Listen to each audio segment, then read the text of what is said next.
ਅੱਜ ਤੁਹਾਨੂੰ ਫੀਐਟ ਦੀ ਬ੍ਰੇਕ ਦੇ ਬਾਰੇ ਦੱਸਦੇ ਹਾਂ। ਜਿਨ੍ਹਾਂ ਦੀ ਬ੍ਰੇਕ ਨਹੀਂ ਲੱਗਦੀ, ਰਾੜ ਫੁੱਲ ਖੁੱਲ੍ਹ ਜਾਂਦੇ ਨੇ ਅਤੇ ਡਰਮ ਵੱਢੇ ਜਾਂਦੇ ਨੇ। ਉਹ ਡਰਮ ਨਾ ਬਦਲਣ ਦੀ ਵਜ੍ਹਾ ਤੋਂ ਬ੍ਰੇਕ ਨਹੀਂ ਲੱਗਦੀ। ਅੱਜ ਤੁਹਾਨੂੰ ਉਹਦੇ ਬਾਰੇ ਦੱਸਦੇ ਹਾਂ ਕਿ ਉਹਦਾ ਕੀ ਹੱਲ ਹੈ।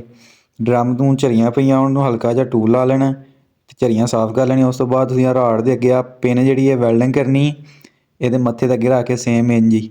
ਉਸ ਤੋਂ ਬਾਅਦ ਓਵਰ ਸਾਈਜ਼ ਦੇ ਤੁਸੀਂ ਲੈਦਰ ਲਾਉਣੇ ਨੇ।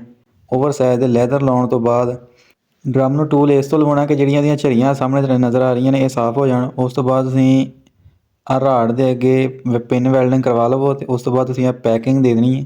ਜਿੰਨੀ ਤੁਹਾਨੂੰ ਰਾੜ ਦੀ ਲੰਬਾ ਕਰਨ ਦੀ ਜ਼ਰੂਰਤ ਹੋਵੇ ਉਨੀ ਤੁਸੀਂ ਪੈਕਿੰਗ ਦੇ ਸਕਦੇ ਜੇ। ਅਤੇ ਉਸ ਤੋਂ ਬਾਅਦ ਤੁਸੀਂ ਬ੍ਰੇਕ ਐਡਜਸਟ ਕਰੋ। ਡਰਮ ਬਦਲਣ ਤੋਂ ਬਗੈਰ ਬ੍ਰੇਕ ਤੁੰਨ ਕੇ ਲੱਗੇਗੀ।